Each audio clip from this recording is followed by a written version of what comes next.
O que me lembro com nitidez daquele dia não foi o cheiro das flores, nem o som abafado dos soluços, nem mesmo a dor de saber que havia perdido meu único filho. O que me marcou, como uma lasca cravada entre a carne e o osso, foi o jeito com que tudo foi decidido sem que eu pudesse decidir nada. O enterro foi organizado em tempo recorde, sem corpo reconhecido, sem perícia visível, sem velório aberto. Um caixão lacrado, selado por questões de segurança, segundo a voz impessoal de um funcionário da funerária. E a explicação veio da pessoa que menos parecia abalada naquela manhã, a esposa do meu filho. Ela estava de preto como se esperava, mas usava o luto como quem veste uniforme. Olhos secos, coluna ereta e um controle absoluto de tudo ao redor. Ela escolheu a música. Ela escolheu as flores. Ela deu as ordens ao coveiro. Tudo com uma calma milimetricamente medida.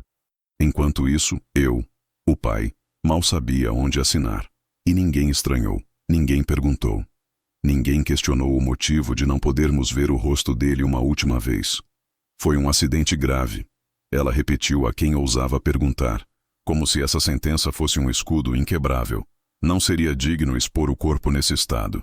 A notícia tinha chegado apenas 3 dias antes, por uma ligação nervosa do hospital, não da polícia. Disseram que ele havia se envolvido num acidente de carro na saída da cidade.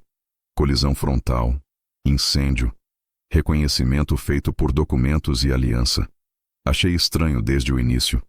Meu filho não usava mais aliança havia meses. Me dissera em tom de desabafo que o casamento andava por um fio. Mas quando mencionei isso, me disseram que o estado emocional da viúva não permitia questionamentos. Eu aceitei. Aceitei porque a dor ainda me anestesiava. Porque em 63 anos de vida, a única coisa que me fazia sentir presente neste mundo era ele, meu filho, meu menino, e perdê-lo era como ser empurrado para fora da realidade. Assinei os papéis. Fiz o que me mandaram fazer. Me deixei guiar como um velho cego de dor por entre corredores de mármore e cheiro de verniz. E então chegou o dia do enterro. Estavam todos lá. Alguns parentes distantes, colegas de trabalho, vizinhos. Ninguém ousava se aproximar de mim, como se meu luto fosse algo perigoso, contaminante. Me colocaram na fileira da frente, sozinho. Nenhum dos amigos de infância dele apareceu. Nenhum colega do antigo quartel onde ele serviu antes de se afastar por motivos que ele nunca explicou direito. Só rostos que não pareciam carregar saudade, apenas presença protocolar. A cerimônia foi breve, pobre, plástica. O pastor leu um salmo genérico, daqueles que se leem para qualquer um, como se a vida do meu filho coubesse num texto copiado da internet. Ninguém falou em nome dele, nem um discurso, nem uma lembrança. Eu me ofereci, mas a esposa dele, Ana, apenas tocou no meu braço e disse com firmeza: "Não é necessário, ele não gostaria." Como ela saberia? Eles mal conversavam. Estavam morando em quartos separados, segundo ele mesmo me confidenciou semanas antes. Mas mais uma vez, eu cedi. Porque a dor engole até a raiva. E ali, diante daquele caixão fechado, onde teoricamente jazia tudo que me restava da minha linhagem, eu apenas fechei os olhos e deixei o vento da manhã bater no meu rosto. Foi quando tudo começou, com o caixão já sendo abaixado à cova, ao som de uma marcha fúnebre tocada por um pequeno aparelho de som. Meu celular vibrou. Uma única vez. Discreto, no bolso interno do meu blazer. Quase ignorei. Quase deixei passar. Mas algo que não sei nomear, me fez olhar. Desviei os olhos da cova e encostei a mão no bolso. Tirei o telefone como quem comete um pecado, com o cuidado de não chamar atenção. A mensagem estava ali, na tela. Um número sem identificação. Apenas um texto. Um texto que reconfigurou a gravidade ao meu redor. Pai, estou vivo. Não sou eu nesse caixão. Fiquei paralisado. O celular escorregou entre os dedos por um instante, mas recuperei antes que alguém notasse. Li de novo. E mais uma vez. A tela tremia, mas não era o aparelho. Era minha mão. Olhei em volta. Ana estava com os olhos postos no caixão como uma atriz concentrada na cena final de uma peça. Olhos secos, imóveis, sobrancelhas levemente franzidas, como se fosse indignação e não luto o que a movia. Eu me perguntei, quem mais sabia? Quem mais estava ali sabendo que aquele enterro era uma encenação? A música parou. Jogaram as flores. Os convidados começaram a se dispersar. Eu permaneci ali, estático, com o celular escondido na palma da mão. Nenhuma outra mensagem chegou, nenhuma ligação, nada além daquele aviso que sussurrava como um trovão dentro da minha cabeça. Esperei até que todos se fossem. Ana se despediu com um beijo frio na minha bochecha e disse apenas: "Agora ele descansa", e foi embora. Não ofereceu carona, não perguntou se eu estava bem. Sumiu com o carro preto de vidro fumê que ela passou a dirigir depois que herdou a conta conjunta que tinham. Sozinho, diante da terra recém-virada, do silêncio e do absurdo, li a mensagem mais uma vez. A última linha dizia: "Não posso dizer agora. Eles estão vigiando. Apenas não confie na Ana." O telefone travou. A mensagem sumiu da tela, como se tivesse sido programada para desaparecer. Procurei nos registros. Nada. Nenhuma evidência de que aquilo havia acontecido. Mas aconteceu. E naquele instante, ao lado do túmulo que talvez estivesse vazio, eu soube. Eu não havia enterrado meu filho. Eu havia enterrado uma mentira. E a verdade estava viva, escondida, observando, esperando para ser desenterrada. Voltei para casa como quem volta de um lugar que não existe mais. O caminho era o mesmo, os postes os mesmos, os cruzamentos ainda funcionavam com seus semáforos intermitentes, mas dentro de mim, algo tinha se rompido. Não era só o luto, era o eixo da realidade. A frase ainda martelava em silêncio: "Pai, estou vivo." E quanto mais eu repetia, menos fazia sentido que eu tivesse assistido àquele enterro. Menos fazia sentido o caixão fechado. Menos sentido fazia o olhar seco da Ana, o silêncio dos amigos ausentes, a cerimônia genérica, o nome dele impresso numa lápide nova demais. Era como se tivessem me vendido uma encenação de luto. E eu, cego pelo que restava de esperança, tivesse comprado. Cheguei em casa e tranquei as portas 2 vezes. Não liguei nenhuma luz. Sentei na poltrona do canto da sala, onde ele costumava jogar xadrez comigo quando tinha 14 anos. A madeira do assento ainda rangia do mesmo jeito. O celular continuava em minhas mãos. O número que havia enviado a mensagem continuava invisível, sem registro, sem histórico. E ainda assim, eu podia sentir, com a mesma certeza de quem reconhece a própria voz ao telefone, que aquela mensagem vinha dele, do meu filho, daquele que eu havia enterrado horas antes. Passei a noite acordado. Cada barulho da rua me fazia levantar. Cada farol de carro que riscava a parede pela fresta da cortina me deixava com os músculos tensos. Até que, por volta das 3h17 da manhã, o celular vibrou de novo. 3 palavras apenas. "Ainda não posso." Meus dedos tremiam. Abri a mensagem, mas não havia resposta automática. Tentei escrever algo, mas a interface estava bloqueada. A opção de responder simplesmente não existia. Era como se aquilo não fosse um SMS comum, mas algum sistema externo, encriptado, temporário. Voltei a sentar. Peguei um caderno velho na gaveta da escrivaninha. Comecei a anotar as datas, as coisas que ele havia me contado nas semanas anteriores, os sinais que eu ignorei. Lembrei que cerca de 2 meses antes do suposto acidente, ele tinha me dito: "Pai, se um dia eu sumir, não acredite na primeira versão." E eu tinha rido, achando que fosse alguma metáfora mal formulada de frustração conjugal. Mas agora isso me assombrava como um testamento não lido. Decidi ir até a casa onde ele morava com a Ana. Não imediatamente. Esperei o sol nascer, esperei a cidade acordar. Esperei parecer um pai que estava simplesmente passando para ver como estavam as coisas. A desculpa era plausível. Eu tinha o direito de pegar alguns pertences. Era o pai. Era o único parente de sangue direto. E principalmente eu tinha perguntas demais queimando no peito. Cheguei por volta das 9h da manhã. A fachada estava perfeita. Nenhuma faixa de luto. Nenhuma flor na porta. Nenhum sinal de perda. Apertei a campainha. Ana abriu com a mesma expressão de sempre. Fria, educada, inquebrável. "Que surpresa, Sr. Duarte. O senhor está bem?" Mentira. Ela sabia que eu não estava. Ela sabia que algo em mim havia acordado. Ainda assim, me deu passagem. A casa cheirava a lavanda e ferro de passar. Impecável demais para uma casa de luto. Vi a foto dele em cima da lareira, mas era uma das antigas, da época em que ainda usava o cabelo mais comprido, do tempo em que ainda sorria de verdade. Era como se ela tivesse decorado a casa para um comercial de seguros, não para uma lembrança real. Vim buscar algumas coisas dele se não se importar. Eu disse sem encará-la. Claro. Ela respondeu, e foi até o corredor. O quarto já foi organizado. Está tudo em caixas. Em caixas? 2 dias depois do enterro? Que tipo de viúva esvazia o armário do marido antes mesmo de encarar o próprio travesseiro vazio? Ela voltou com uma caixa média. Roupas, algumas fotos, um relógio velho que ele usava nas trilhas.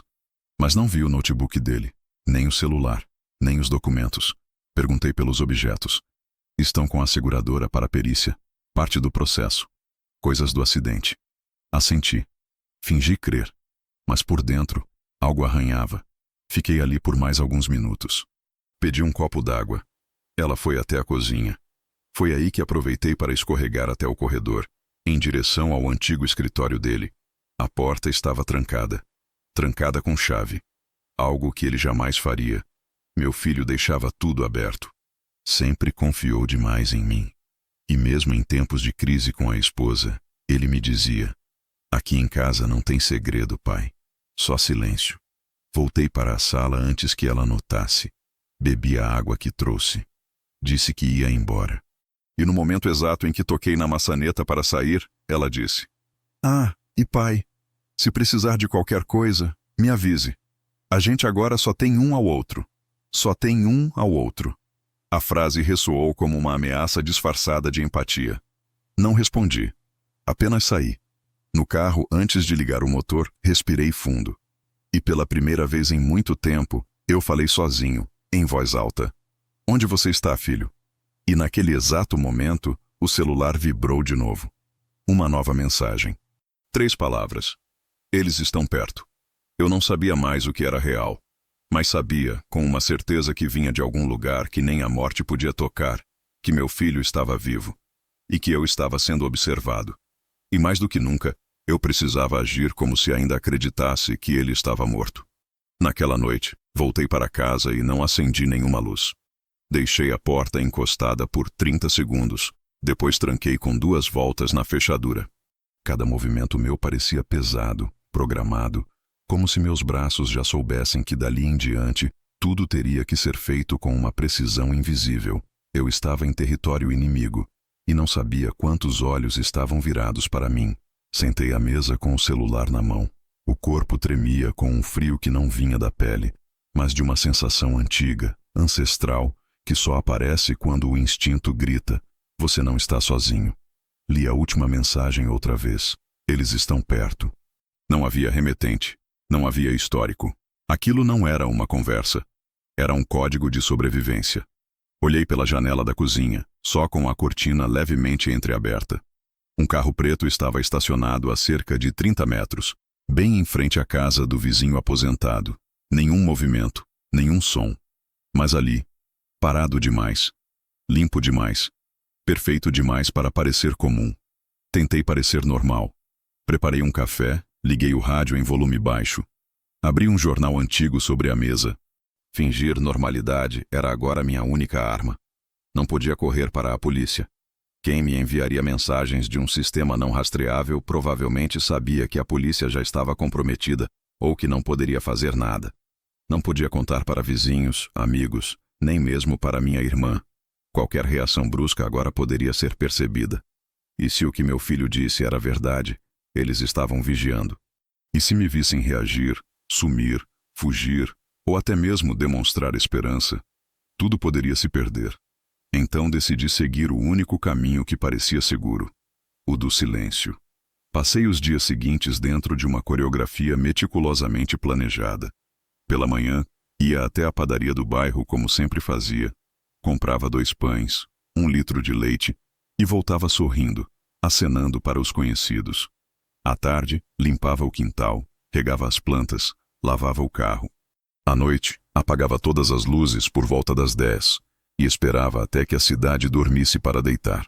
Mas o que ninguém via, e eu fazia com a precisão de um soldado em missão, Era o que acontecia entre esses gestos ordinários.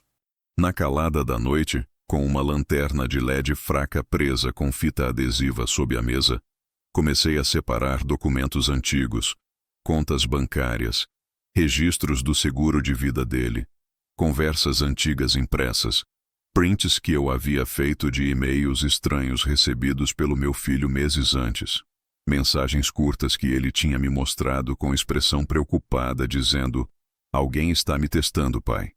Na época, achei que fosse estresse. Agora, eu sabia, ele já estava sendo vigiado. E agora, era minha vez. Notei uma câmera no poste da esquina da rua. Nunca esteve ali antes. Instalada há menos de uma semana, com as fitas de isolamento ainda visíveis na base. Nenhum carro da prefeitura. Nenhum aviso à comunidade. O tipo de instalação que ninguém questiona porque parece oficial demais para ser contestada. Naquela mesma semana, recebi uma visita. Uma mulher, cerca de 30 e poucos anos, bem vestida, dizendo ser de uma empresa de seguros que estaria avaliando os beneficiários secundários do plano do meu filho. Ela sorria demais, fazia perguntas demais e anotava pouco. Seu filho tinha dívidas com alguém, Sr. Duarte? Ele possuía alguma propriedade além da casa? Havia conflitos com a esposa? O senhor o viu pessoalmente nas últimas semanas? Cada pergunta era uma armadilha. Percebi pelo jeito que ela não se importava com a resposta. Ela analisava como eu respondia. Minhas pausas, meus olhos, meus dedos sobre a mesa. Respondi tudo com a voz calma, quase entediante. Disse que não sabia, que não estava próximo do meu filho nos últimos tempos, que confiava na nora, Ana, que estava abalado demais para entender qualquer coisa. Fingi ser o homem frágil que esperavam ver. E quando ela foi embora, com seu sorriso de dentes perfeitos, eu soube. Aquilo não era uma visita de seguro. Era uma sondagem. Um teste. E eu havia passado. Naquela noite, recebi mais uma mensagem. Apenas 3 palavras novamente. Continue fingindo, pai. O coração disparou. Eu estava no caminho certo. Mas isso também significava que meu filho me observava. Talvez de longe. Talvez através de alguém. Talvez por alguma tecnologia que eu nem imaginava. Mas ele via. Ele sabia. E confiava em mim. Porque se há uma coisa que ele sempre disse desde menino era: "Você nunca falha em me proteger." Fui até o quarto e puxei uma caixa do fundo do armário. Dentro estavam as fitas das antigas câmeras do sítio, onde ele e eu íamos pescar quando ele era pequeno. Na última visita, ele havia instalado um pequeno gravador de voz escondido num dos cômodos. Na época, me disse que era para registrar os sons da mata à noite. Ele estava começando a se interessar por sons ambiente para vídeos. Agora me perguntei, será que aquilo também era parte de um plano? Peguei a fita. Reproduzi com cuidado usando um aparelho portátil antigo.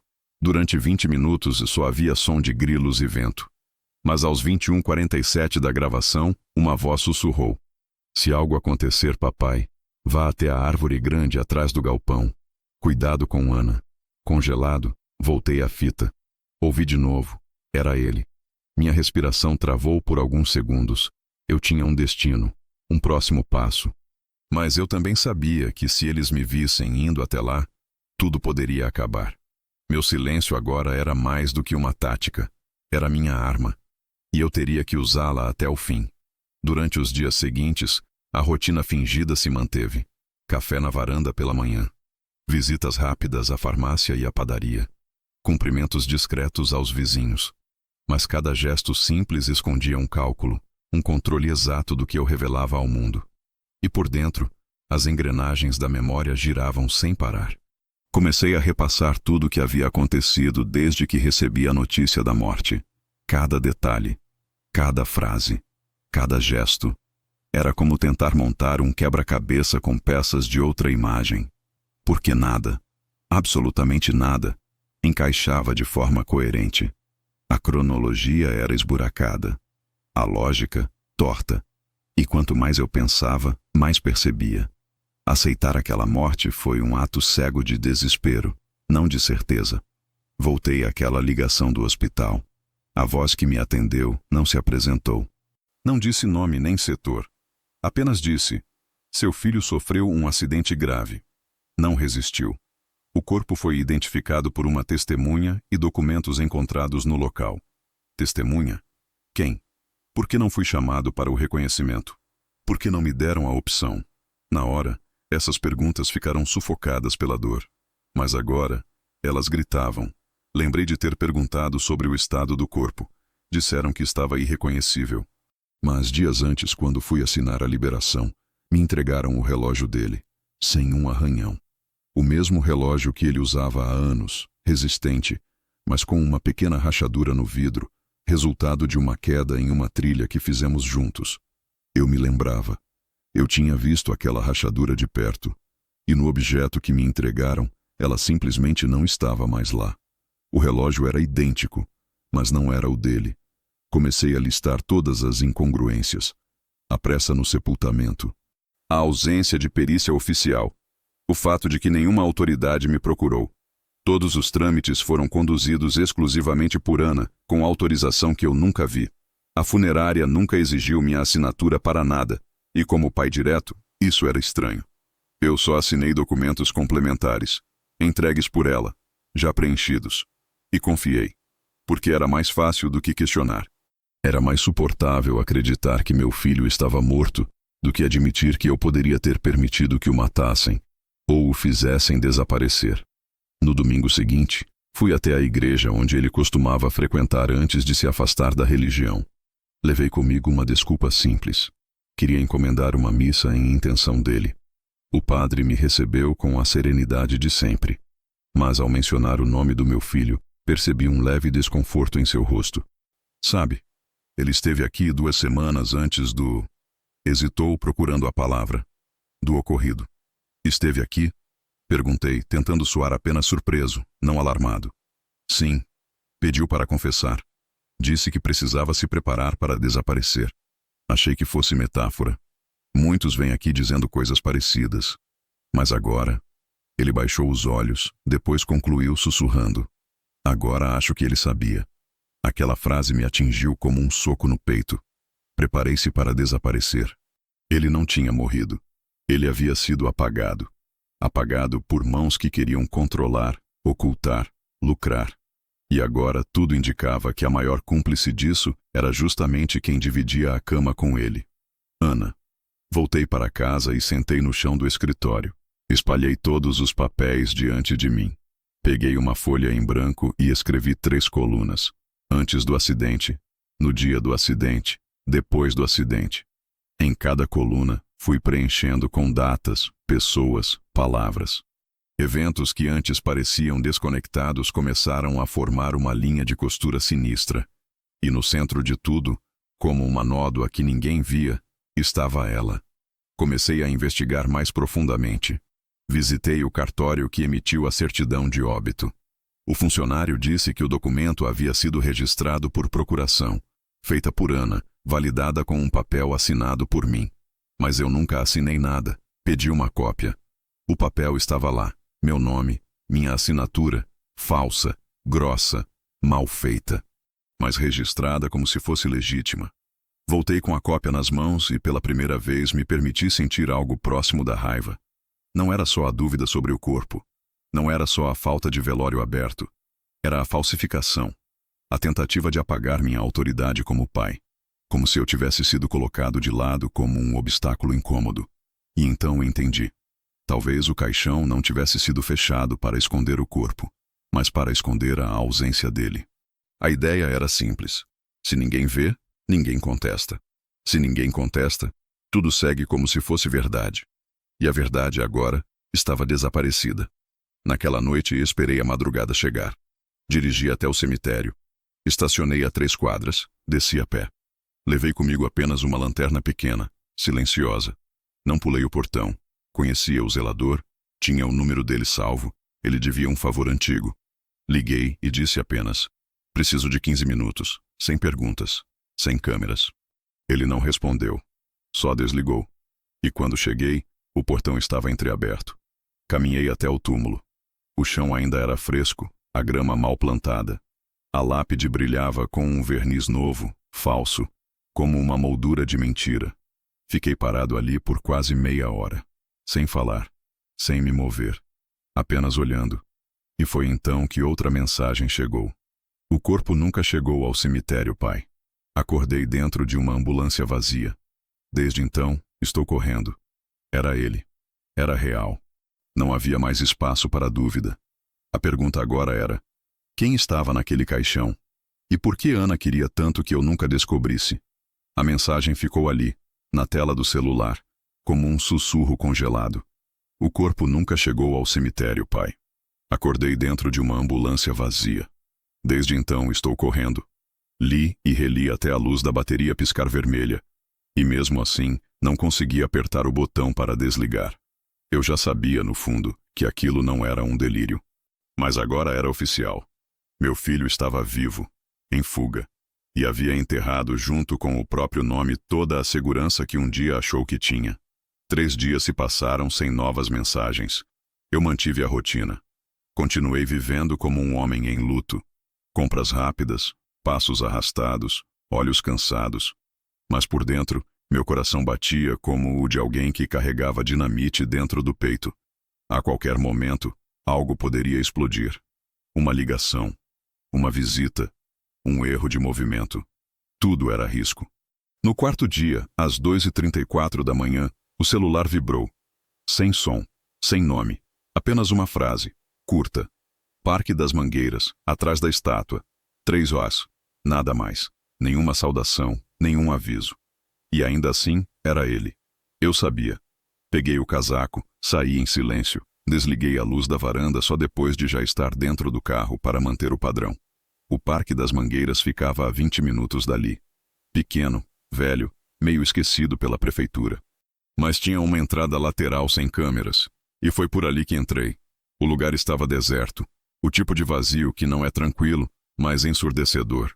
O ar era gelado, mesmo fora de época. Andei entre as árvores de troncos retorcidos, guiado apenas pela luz pálida da lua. A estátua no centro do parque parecia maior à noite. Um general de pedra com a espada em riste, como se estivesse defendendo um segredo. Atrás dela, um banco de concreto, parcialmente coberto por folhas secas. E ali, no canto da sombra, ele estava. Meu filho, pelo menos parte dele. Usava um boné velho, aba baixa, uma barba que ele nunca teve, a calça larga, o casaco pesado demais para o clima. Quando me aproximei, não sorriu, não disse oi, apenas levantou os olhos. E pela primeira vez desde aquele funeral falso, eu vi a verdade viva, respirando diante de mim. Você veio, ele disse, a voz baixa, como se o ar ao redor pudesse ouvir. Claro que vim. Respondi, lutando contra o nó que se formava na garganta. Você tá vivo, meu Deus.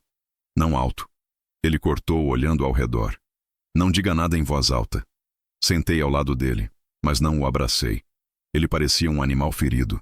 Vivo, sim, mas em alerta constante.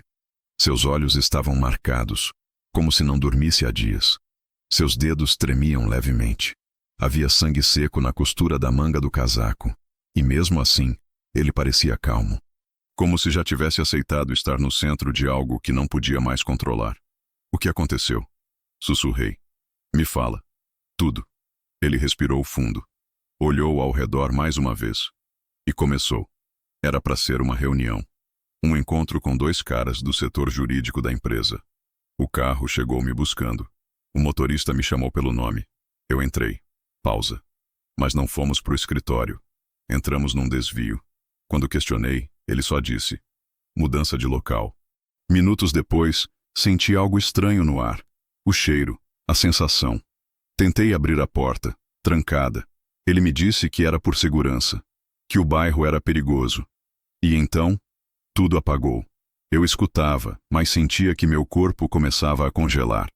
Acordei horas depois, dentro de uma ambulância, em movimento, sozinho.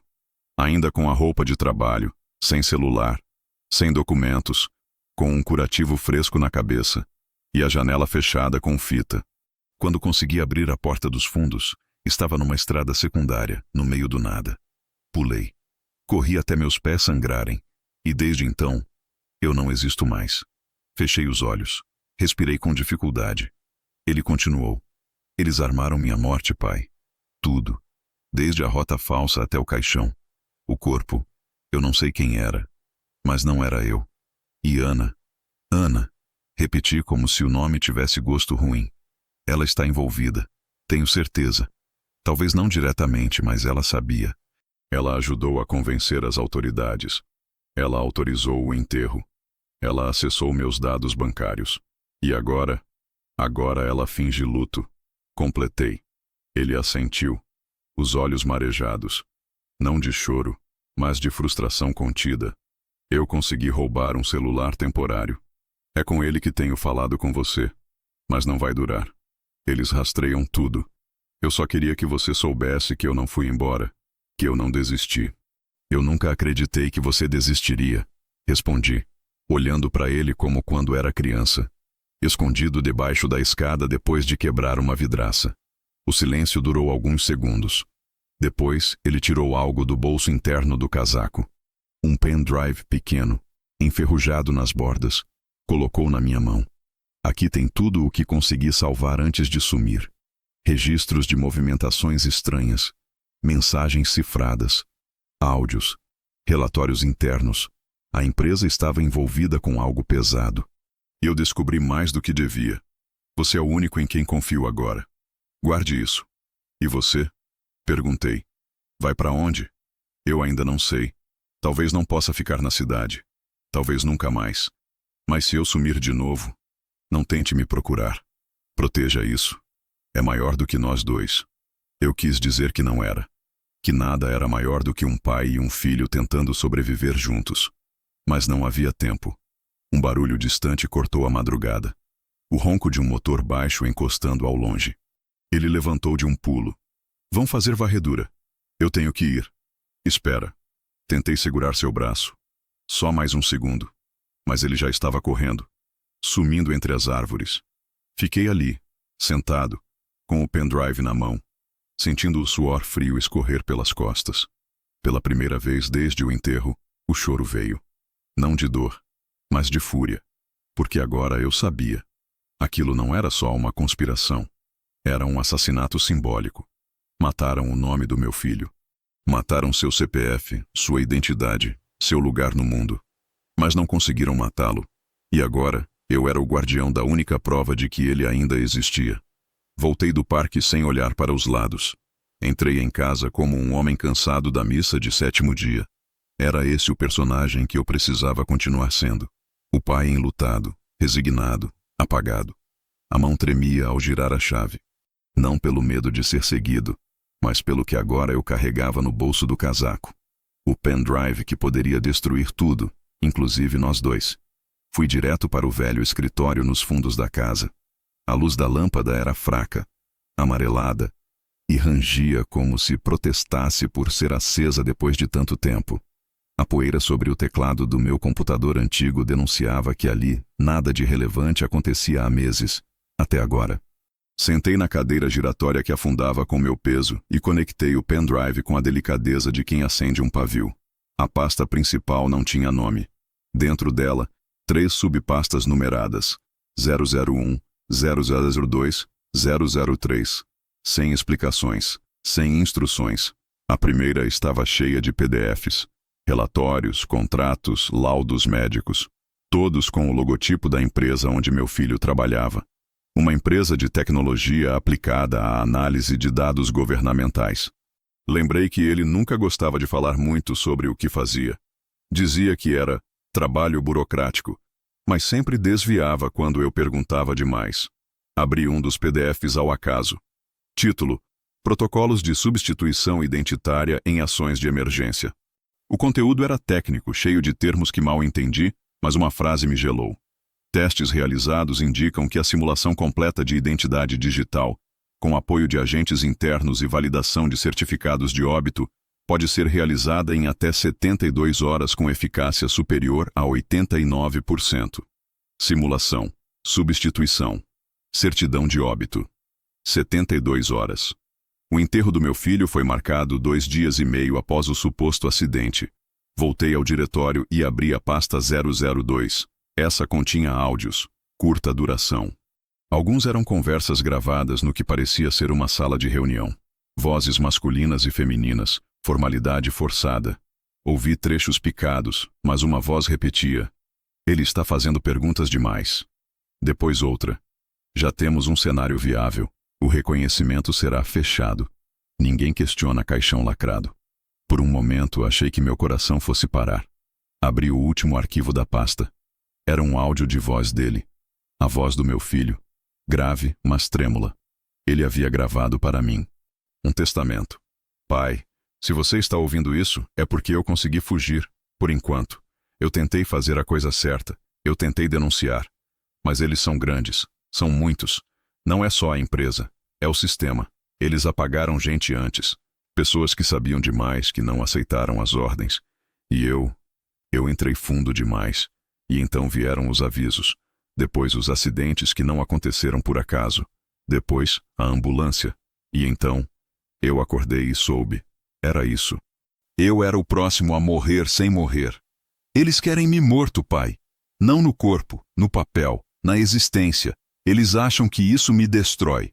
Mas eu ainda tenho algo que eles não têm. Você. O Senhor nunca falhou comigo, nem quando eu falhei com você. Não tente me salvar. Guarde isso. Proteja. E se eu sumir, não deixe que me apaguem da história. Porque agora eu sou só um eco.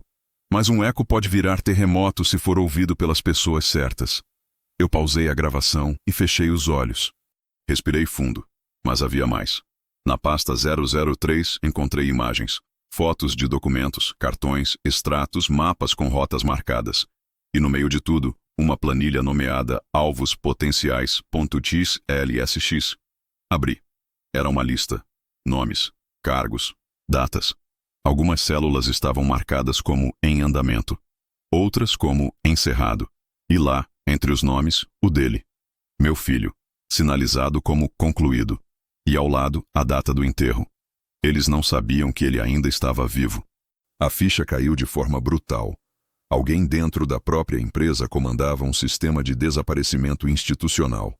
Mortes fabricadas, identidades apagadas, substituições legais, testemunhas compradas, laudos forjados. E quem descobria demais era enterrado com selo, flor e luto comprado. Levantei da cadeira com as pernas moles. Andei pela casa em silêncio, como se tivesse invadido o próprio lar. Olhei para as fotos antigas dele na parede. As molduras que Ana se recusou a recolher. A poltrona que ele usava. O cheiro dele, ainda preso nas almofadas. Aquilo tudo era um santuário para uma mentira. Mas agora eu tinha o sagrado nas mãos. A verdade em fragmentos. Fui até o quarto. Peguei um envelope grosso, desses usados para correspondência jurídica. Coloquei o pendrive dentro. Escrevi apenas: caso algo aconteça comigo, entregue ao jornalista Leonardo S., Rua Montenegro, 45. Leonardo era um antigo colega dele, repórter investigativo. Tinha perdido espaço na grande imprensa, mas ainda publicava matérias com coragem. Lembrei que meu filho costumava dizer: se um dia eu sumir, leve tudo ao Léo. Ele não tem preço, só princípios. Voltei ao escritório e imprimi 2 cópias dos arquivos principais. Guardei em lugares diferentes. Uma dentro da caixa de ferramentas. Outra sob o fundo falso da gaveta da escrivaninha. Se entrassem aqui, teriam que revirar muito para encontrar algo. E eu ainda teria tempo. Naquela noite, fui dormir com a faca da verdade pendurada sobre o pescoço. Não preguei os olhos. Cada rangido da casa era um passo. Cada luz de farol era uma sirene. Eu já não sabia mais se o que me cercava era paranoia ou intuição. Mas em casos como esse, as duas andam de mãos dadas. Às 4h12 da manhã, o celular vibrou. Pai, confie em ninguém. Nem nos que parecem estar do seu lado, nem nos que choraram no enterro. Fique calmo. Eles vão testar você em breve. Eles já estão olhando. A mensagem se apagou sozinha em segundos. E o pavor se transformou em estratégia. Meu filho estava certo. Eu era o alvo agora. Mas, diferente dele, eu não seria pego de surpresa. A partir daquele dia, minha casa virou um campo minado. E eu deixei de ser apenas pai. Passei a ser cúmplice da verdade. Na manhã seguinte, a última mensagem do meu filho, o mundo parecia mais lento.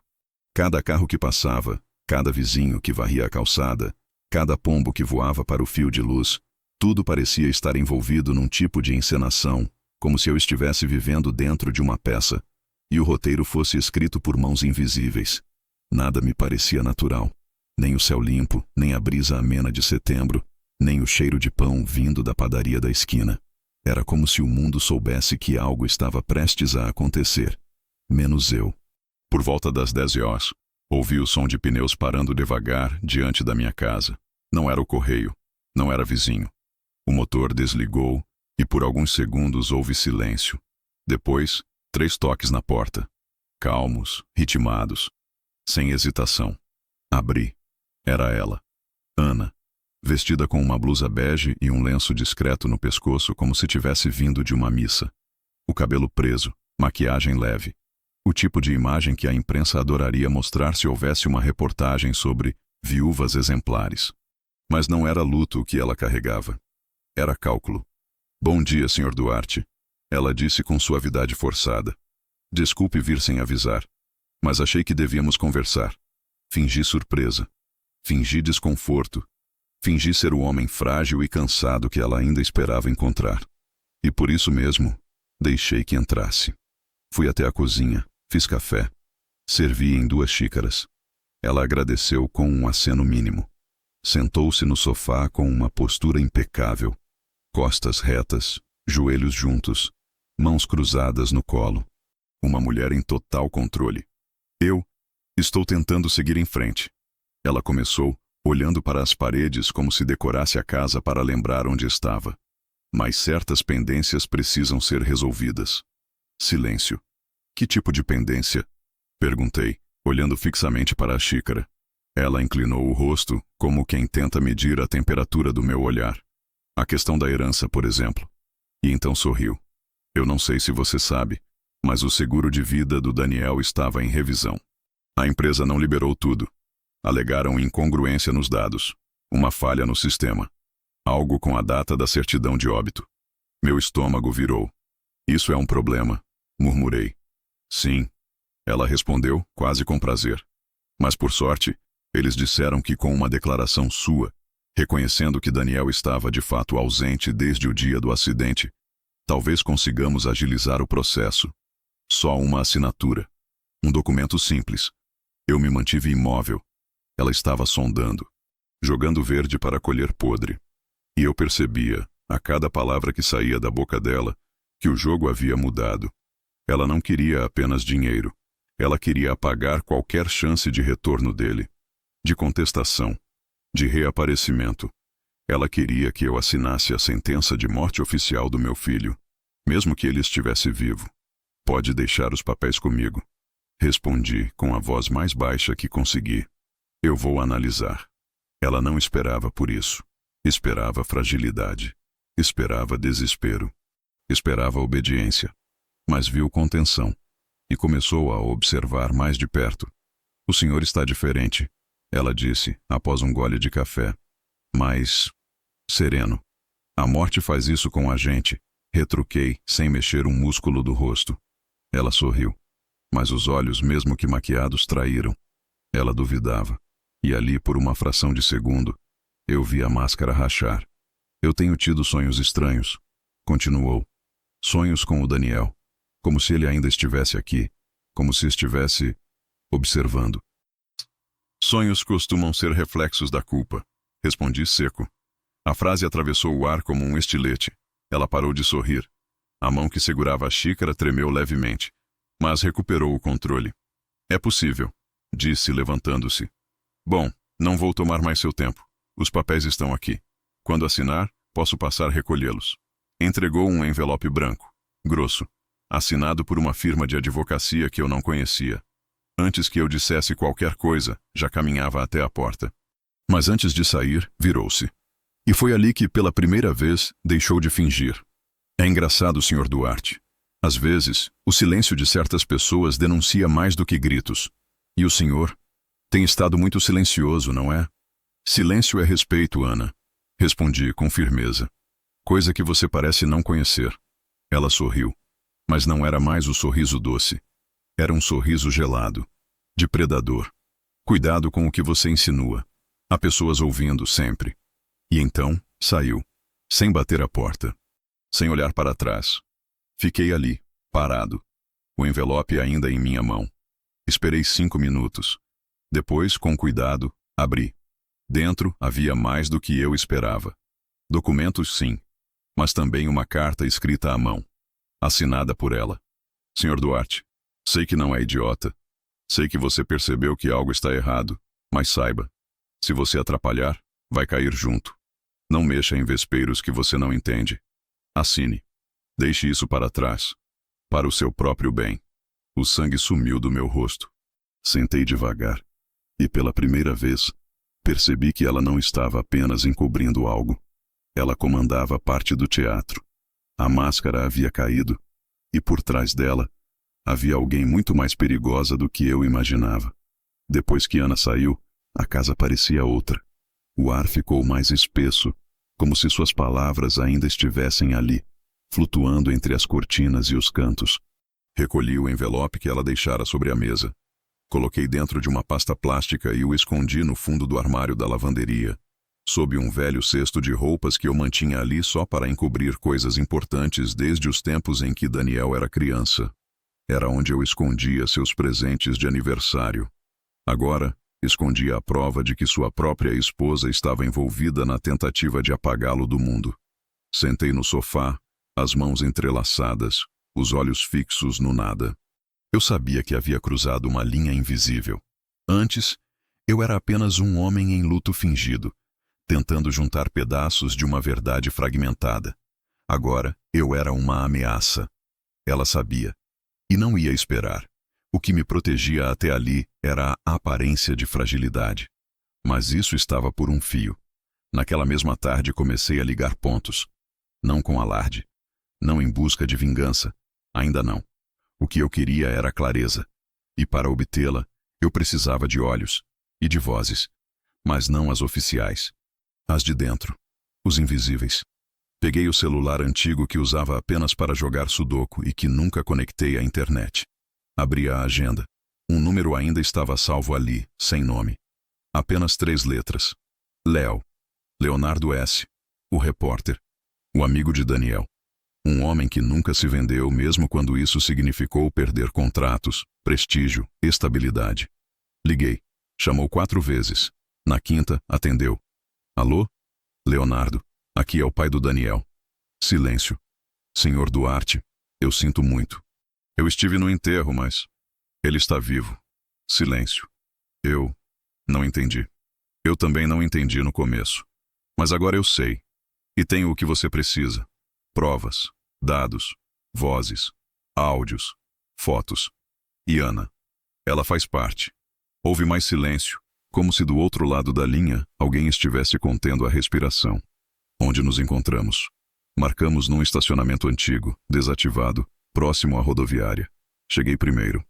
Leonardo chegou minutos depois, com barba por fazer, olhar de quem não dormia direito e uma pasta surrada nas mãos. Era o mesmo de sempre, caótico, atento, desconfiado. Isso é sério? Foi a primeira coisa que disse. Porque se for brincadeira, você está brincando com a vida do seu próprio filho. Se eu estivesse brincando, ele estaria morto. E ele não está. Entreguei o pendrive. Os documentos. Os prints. As anotações. Cada pedaço reunido com cuidado. Ele examinou tudo ali mesmo, dentro do carro. Com um notebook velho, o teclado gasto. Enquanto lia, murmurava baixo. Isso aqui é muito maior do que só uma empresa fraudando identidade. Isso envolve gente de dentro do sistema. Contratos com governo. Cruzamento de dados de desaparecidos. Simulações de morte com validações legais. Isso é tecnologia sendo usada para criar fantasmas oficiais. E o Daniel seria mais um. Mas não conseguiram, ele disse. Porque você estava prestando atenção. Porque você não engoliu a farsa. Ele me olhou. Um olhar que não era de pena. Era de respeito. Vou investigar por conta própria, sem publicar nada ainda. Mas se algo acontecer comigo, tudo que você me deu será liberado automaticamente em 48 horas. Eu configurei meu sistema assim desde a última vez que tentaram me calar. Assenti. Apertei sua mão. Era o primeiro passo. Voltei para casa com o peso de quem agora tinha declarado guerra. E guerra, eu sabia, não se vence com gritos. mas com silêncio estratégico. Comecei a observar Ana de longe, suas redes sociais, seus movimentos. Ela começou a aparecer em eventos beneficentes, entrevistas curtas sobre a dor de perder um marido tão jovem. Estava se reinventando como mártir, como símbolo de força. A imagem de luto era sua nova arma. Mas ela não esperava que eu estivesse cavando por baixo da superfície. Passei a andar com um pequeno gravador de áudio preso sob a gola da camisa. Fui à funerária fingindo confusão com documentos. Gravei a atendente dizendo que não lembrava se o corpo fora de fato conferido, que os procedimentos vieram prontos, que a autorização partira de instâncias superiores. Voltei ao hospital onde supostamente Daniel foi levado após o acidente. O setor de registros estava com problemas no sistema, mas consegui uma funcionária que topou conversar, fora do expediente. Em um estacionamento escuro, dentro do meu carro, ela me entregou uma cópia do prontuário. Ele não estava lá. Nunca esteve. O nome constava apenas como passageiro não identificado. Transferido. Transferido para onde? Nunca souberam informar. O corpo sumiu do sistema antes de passar por triagem. E aí, a peça mais assustadora caiu no meu colo. Um bilhete, entregue debaixo da minha porta, sem remetente, sem carimbo. Apenas isso. Já chega. A próxima cova não terá caixão vazio. Era isso. A guerra tinha começado. E eu não podia mais fingir luto. Tinha que assumir meu papel. Eu era o pai do homem que eles não conseguiram apagar. E agora, eu estava cavando o túmulo da mentira que eles chamavam de verdade. Eu sabia que não haveria segunda chance. Confrontar Ana não seria um gesto. Seria um divisor de águas. Uma vez que a verdade saísse da minha boca, o disfarce dela não duraria. Mas também significava que, dali em diante, ela não teria mais razões para manter as aparências. Ela deixaria de me ver como o velho frágil que enterrou o próprio filho, e passaria a me enxergar como o inimigo que ameaçava derrubar a estrutura inteira. E quando pessoas assim se sentem ameaçadas, elas não hesitam em destruir. Naquela manhã, preparei tudo. Levei comigo o pendrive duplicado, uma cópia impressa da ficha hospitalar, a que comprovava que o corpo nunca fora registrado como Daniel, e uma gravação em áudio com a voz da funcionária da funerária, dizendo que nem abriram o caixão. Marquei o encontro no mesmo lugar onde a mentira começou. A casa que era deles. O lugar onde me entregaram as cinzas de uma história sem fogo.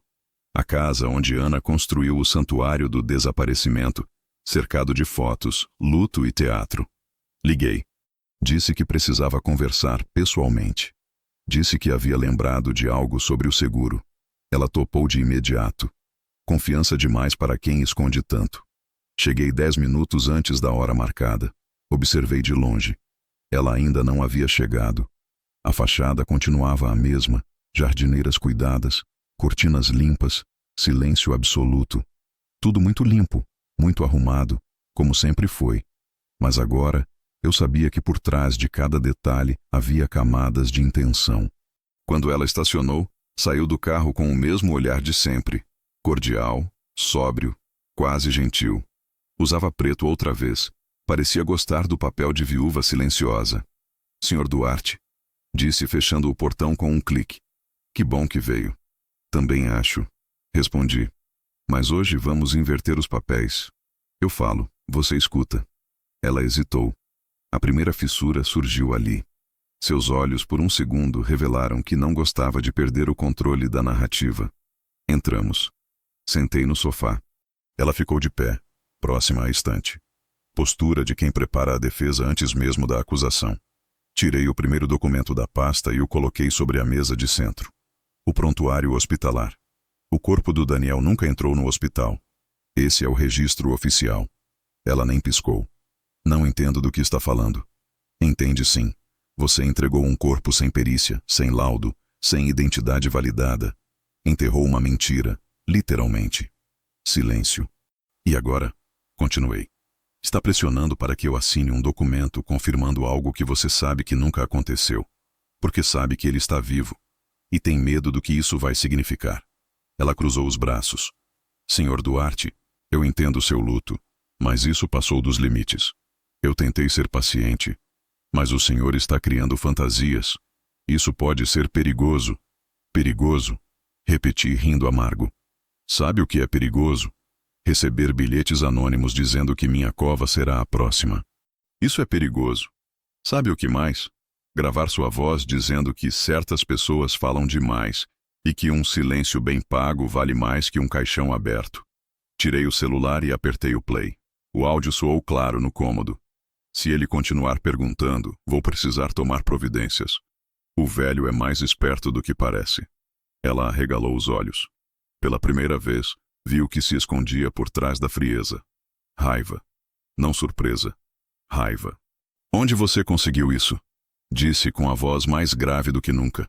O papel de viúva já estava abandonado. Não importa. O que importa é que eu sei. E agora, você sabe que eu sei. Ela respirou fundo. Andou até a janela. De costas para mim, disse. Você não tem ideia no que está se metendo, Duarte. O que está por trás disso? Não sou só eu. Eu sei. E é por isso que essa conversa está sendo gravada. Ela se virou devagar. Um sorriso pequeno surgiu em seu rosto. Frio, desprezível. Você acha mesmo que isso vai parar alguma coisa? Que mostrar um documento, um áudio, vai fazer com que um sistema inteiro se dobre? Eu não preciso que o sistema caia. Só preciso que ele sangre em público. E a primeira ferida vai ser em você. A ameaça não estava mais velada. Estava posta na mesa. Ali não havia mais jogo. Era guerra declarada. Ela caminhou até a estante, pegou um envelope, jogou sobre a mesa. Já que você quer tanto lutar, então lute. Mas saiba que agora você assinou sua própria sentença. Porque os nomes que você desenterrou, eles não gostam de ser citados. Abriu o envelope. Fotos. Minhas. Saindo de casa. Encontros com Leonardo. Registros de vigilância. Meus horários. Meus passos. Tudo. Estamos observando, Duarte. Muito antes de você suspeitar. Levantei-me devagar. Então me observe direito. Porque eu sou o pai do homem que vocês tentaram apagar. E agora sou o velho que vai fazer o mundo escutar a verdade dele. Ela não respondeu. Apenas me encarou como se soubesse que, a partir dali, não havia mais volta. E estava certa. Saí da casa sem fechar o portão. Deixei escancarado, como o túmulo que ela tentou lacrar. Meu coração batia como tambor. Mas não era medo. Era preparação.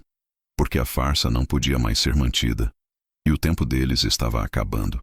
A decisão de pedir a exumação não foi simples. Eu sabia que, ao fazer isso, cruzaria a última fronteira. Ali não haveria mais retorno. Nenhum fingimento, nenhum talvez. Seria tudo ou nada. Verdade ou silêncio. Justiça ou risco real. Mas depois daquele confronto com Ana, depois de ver aquelas fotos da minha rotina, depois de ouvir da própria boca dela que eu havia assinado minha sentença, não havia mais escolha.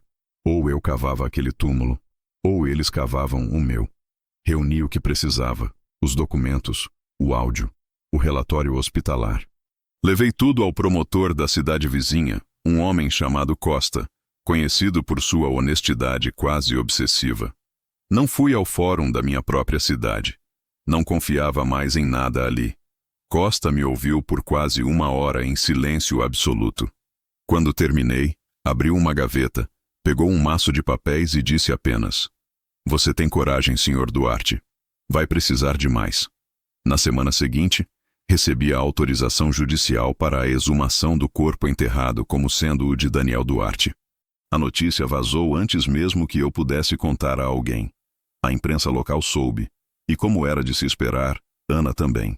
Tentou barrar. Apresentou advogados. Chorou em público. Disse que era um ato de desespero de um pai que não aceita a morte. Mas já era tarde. A juíza havia assinado. E a data estava marcada. Sexta-feira, 8h da manhã. Eu cheguei antes. A neblina cobria os túmulos como véu. O zelador, velho conhecido, me cumprimentou com um aceno grave. Jornalistas começaram a se amontoar do lado de fora. Alguns câmeras. Vozes abafadas. Microfones escondidos. Às 8h10, os operários começaram a cavar. A pá mecânica foi substituída por trabalho manual ao se aproximarem da caixa. Era madeira escura, lacrada com fitas de segurança. Exatamente como lembrava. 2 agentes federais acompanhavam tudo de perto. E eu ali, parado, de pé, como no dia do enterro. Mas agora, com olhos que viam o que antes não podiam ver. Quando a tampa foi retirada, o mundo parou. O caixão estava vazio. Com exceção de um peso de ferro e um cobertor dobrado, não havia nada ali dentro. Nenhum corpo. Nenhuma ossada. Nada. O silêncio foi absoluto. Os fotógrafos congelaram. Os agentes se entreolharam. O promotor olhou para mim com um misto de choque e confirmação. Eu não sorri. Não chorei. Apenas fechei os olhos e respirei fundo. Daniel estava certo. E agora, todo o resto do mundo sabia disso também. Horas depois, o promotor deu uma entrevista pública. Disse que havia irregularidades graves nos documentos do óbito, que iniciaria uma investigação sobre falsidade ideológica, fraude de identidade e ocultação de cadáver, mesmo que o cadáver, neste caso, nunca tivesse existido. A imprensa explodiu. O caso virou notícia nacional. Ana desapareceu. Seu carro foi encontrado abandonado em uma estrada rural. Seu celular, desligado. A casa, vazia. Documentos queimados na lareira. A conta conjunta com Daniel, esvaziada 2 dias antes. Ela fugiu. Ou foi apagada pelos mesmos que tentaram apagar meu filho. Voltei para casa exausto. A mente girando em círculos. O telefone não parava de tocar. Repórteres, parentes, autoridades. Mas eu só queria uma coisa. Uma nova mensagem dele. E ela veio. Às 23h44, a última. Agora você sabe. Mas eu não posso voltar. Não ainda. Eles continuam caçando. Mas você fez o que ninguém faria. Obrigado por cavar a verdade. Eu estou vivo. Mas você salvou mais do que minha vida. Salvou meu nome. Nada mais. Nenhum te amo. Nenhum até logo. Só aquilo. Guardei o celular dentro da gaveta onde um dia escondi as cartinhas que ele me escrevia quando pequeno. Ao lado, o pendrive duplicado. A cópia da certidão falsa. A imagem do túmulo vazio. Fiz um testamento naquela mesma semana. Doei a casa a uma instituição que ajuda jovens desaparecidos. Pedi que colocassem uma placa no portão. Aqui, um pai encontrou um filho que o mundo quis apagar. Me mudei para uma cidade pequena no sul. Nome simples. Pouca gente. Vida calma. Aluguei uma casa modesta com varanda e uma cadeira de balanço. Voltei a caminhar. Voltei a escrever. Voltei a respirar. Não porque a história teve um final feliz, mas porque ela teve um final verdadeiro. Nunca mais recebi mensagens. Mas às vezes, de madrugada, quando o vento bate forte nas janelas, ou quando a luz do poste oscila, eu sinto que ele está por perto, como se cada brisa fosse uma lembrança, como se cada som distante dissesse: ainda estou aqui, pai. E eu, silenciosamente, respondo: ainda estou esperando. Não por justiça. Essa já foi feita, mas por um abraço, que talvez nunca venha, mas que nunca será enterrado.